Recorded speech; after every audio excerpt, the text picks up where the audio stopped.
MPSC अर्थात राज्य लोकसेवा आयोगाच्या कथित पेपर फुटीच्या प्रकरणी रोहित पवार यांनी आपली भूमिका मांडलेली आहे। रोहित पवार यांनी नंदुरबारमधल्या एका खाजगी शिकवणी वर्गाकडून पेपर फोडला गेला असा आरोप केला आहे।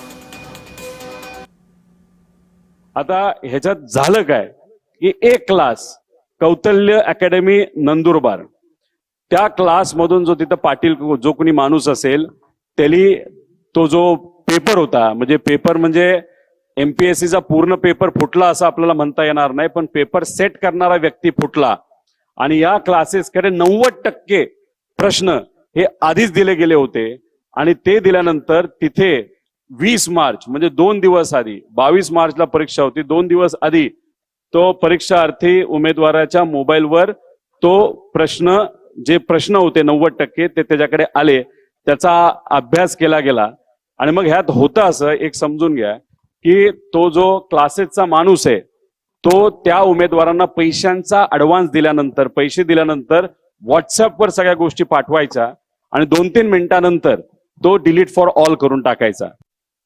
आता पुरावा आम्ही देऊन तुम्ही मान्य करत नव्हता, आता फडणवीस साहेबांना आम्ही विचारतो घ्या पुरावा आणि काय करता तुम्ही सांगा। ऑगस्ट एंड पर्यंत तुम्हाला या बाबतीतलं उत्तर द्यायचंय। जर ऑगस्ट एंड पर्यंत या बाबतीतलं उत्तर या सरकारच्या माध्यमातून जर दिलं गेलं नाही तर या सरकारला हे महागात पडेल। 10 लाख विद्यार्थी या परीक्षा त्या ठिकाणी देतात, हे 10 लाख विद्यार्थी रस्त्यावर आल्याशिवाय राहणार नाही। ऑगस्ट अखेरपर्यंत काय हे इन्व्हेस्टिगेशन करतात हे आम्ही सर्वजण तिथं बघणार आहोत। खास करून आमची ही मागणी असू शकते की मंत्री जे त्यावेळेसचे होते विखे पाटील साहेब यांनी आमच्यावर FIR करण्याचा त्या ठिकाणी विषय मांडला होता। आता हे सगळे पुरावे मॅटलिस्ट त्या ठिकाणी जर दिले असतील तर मग त्यांचा राजीनामा आज घ्यायला काय हरकत आहे, नाही तर त्यांच्यावर FIR करायला काय हरकत आहे, असं आमच्या सगळ्यांचं या विषयाच्या बाबतीत मत आहे।